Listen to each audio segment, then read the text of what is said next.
Hello everyone, and welcome to Trending in My Life. Today I'm on location in Greenwich, and this is the Cutty Sark.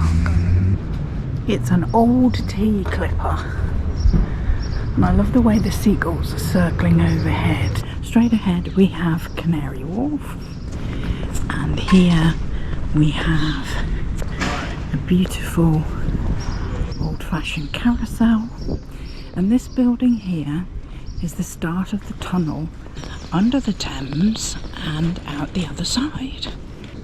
I've done it a couple of times before, and it's funny, you always tend to glance at the roof and think, is it leaking? Okay, let's show you the Thames and the fantastic view. There we go. Pretty spectacular. And we'll do a pan down the river. There's a shard down there. That little dome over there is where the foot tunnel comes out. I didn't know that Greenwich had its own little village. The buildings are truly fabulous. And that's the town of the Thames. As you can see, these buildings around me make up the University of Greenwich, as well as the old Royal Naval College. And we have a visitors centre and a maritime museum nearby too.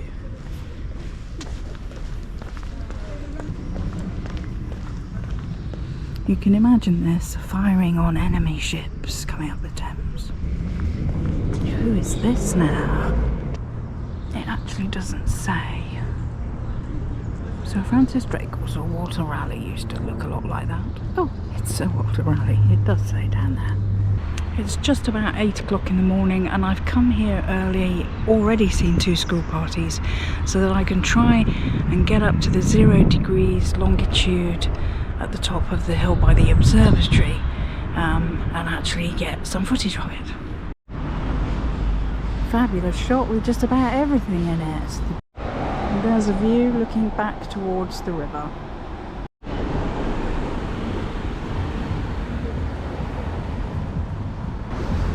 Just crossed that busy road, and as you can see, more fabulous buildings on this side of the road.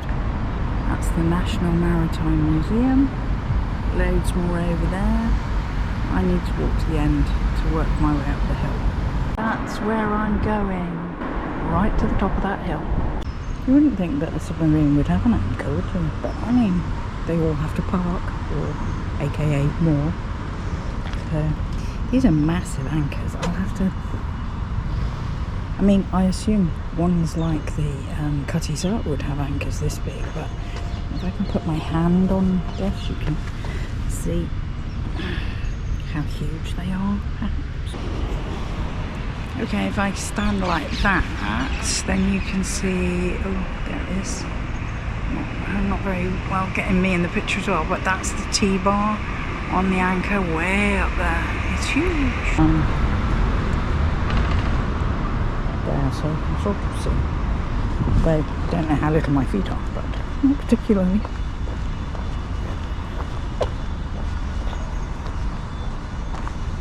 Wow, this one looks different, very old. It's a single fluke anchor from 1820, that's why it looks very old. Different, it's just like one draggy, pointy thing.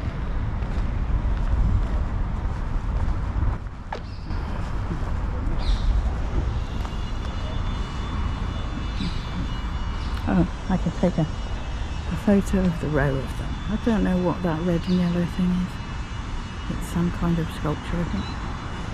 Okay, onward up the hill. Can you see the line of people?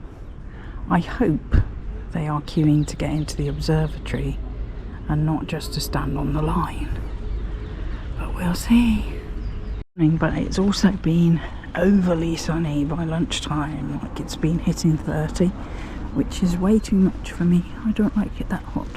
Talking of which, I need to put my sun hat on, because I'm in full sun at the moment. Okay. Is it just me, or does that look like a waterfall of grass to you? Hello pigeons. Wouldn't be London without pigeons. This behind me is the shortest, steepest, quickest path, so that's the one I'm taking. I'm in Greenwich, which is spelt Greenwich. So if you want to sound like a local, you call it Greenwich. The gate's are locked and there's zillions of people waiting. Good grief, it doesn't open till 10. Yeah, the locked gates, it seriously doesn't open till 10. I'll stick my phone through. There is the 0 degrees longitude line, which is marked by metal in the ground. It's another hour and a half before they open the gate, and by that time there could be 4 or 5 or 6 school parties waiting to get in. So I'm not going to wait. I'm sure I can figure out much more fun things to do than wait to stand on a little line in the ground. Off we go.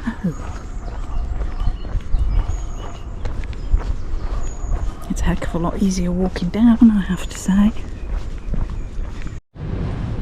The pigeons are actually in the same place I left them. They're obviously having a lazy morning. I've come down the hill. I'm actually at the back of the Maritime Museum, and as you can see they have a giant ship in a bottle. That's pretty cool. Not sure if I caught a picture of this map earlier, but it is a big one. I'm in the town of Greenwich, but also in the borough of Greenwich. Just some street scenes of Greenwich.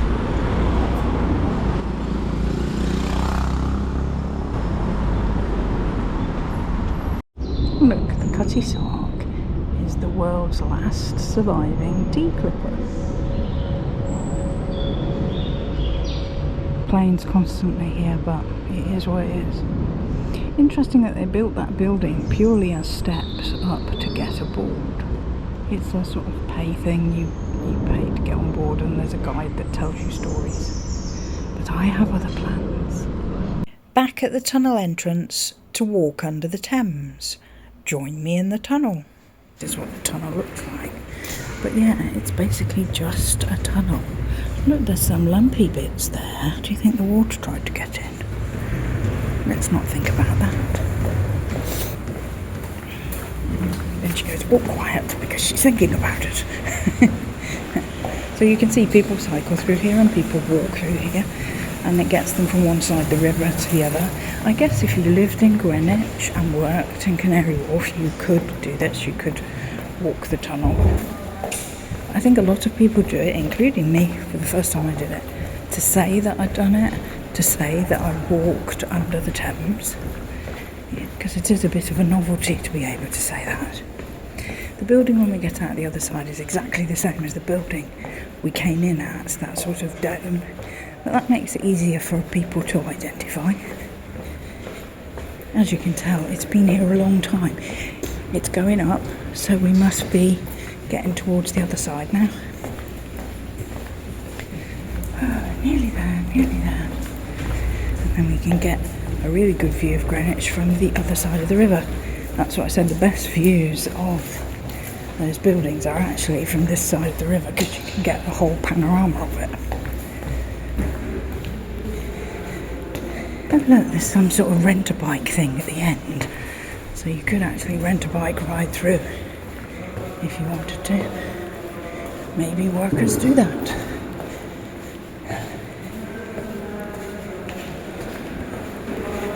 Okay. The tunnel gets smaller.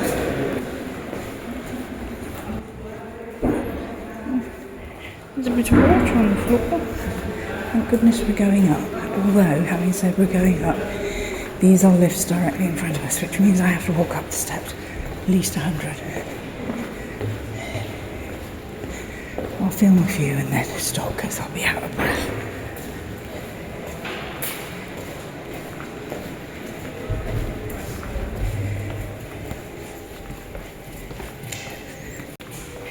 So here we go, there. That's the start of the stairs. You don't really need to see me film all of the stairs. So I'll pick this up when I get up to the top. So here we are, going back into civilization. And we're now at a place called Island Gardens. There's what we just walked out of. And there is the view I've been wanting to show you.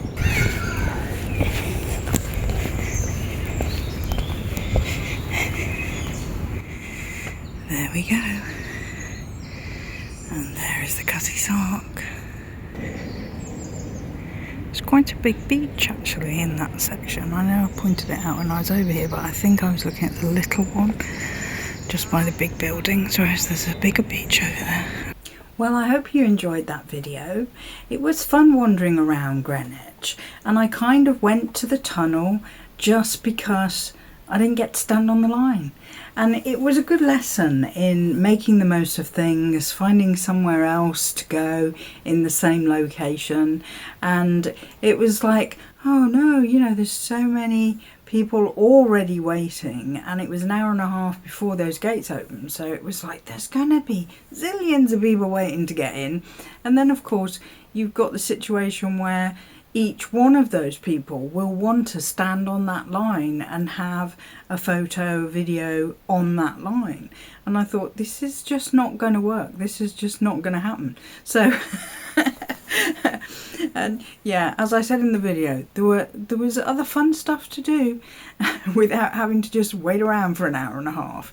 But Greenwich is full of stuff to do. You know, there's the museums, you can go on the Cutty Sark, and the tunnel is just one of the many places that you can go.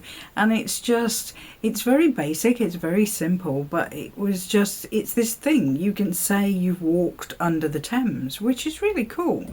So yes, I hope you enjoyed it. The video is actually a lot longer, but I decided to cut it there because you'll get bored. So the other part to this is when I got to the other side of Greenwich and I was taking those panoramic views, I then Googled where I was and what was nearby, and there was a city farm nearby. So I walked to that, and then from there I was walking to the DLR station. That's which, I don't know, did I film the train? Possibly. Docklands Light Railway. We'll see in the next video. And I went past a quay which was linked to another one, and they're sort of reclaimed dockland areas which are now really pretty and basically like a lake with housing around. So yeah, you'll see that as well. I'm hoping it will be in the next video, but I'm not sure what I'll be doing next week, so there might be doing something more exciting that I want to show you. Yeah, so please comment below which bit you liked the best, and if you've ever been to Greenwich, or if you go to London, I do recommend going there because, like I said, there's so much there. And the buildings are spectacular, and lots of people picnic in that area as well. And you can actually get a boat from, it's like almost like a taxi boat, which is from it's central. So anywhere, like you could go from Westminster or Waterloo, or I'm trying to think what's the other side. But you can go from any of the main stations that are on the river and get it all. The boat will take you all the way up to Greenwich, and that boat is very near to where I was, by the tunnel, by the Cutty Sark. So you're very central if you do that. Yeah, so I hope you enjoyed that video. Please like, comment, subscribe, share with a friend, and come back next time. Bye for now.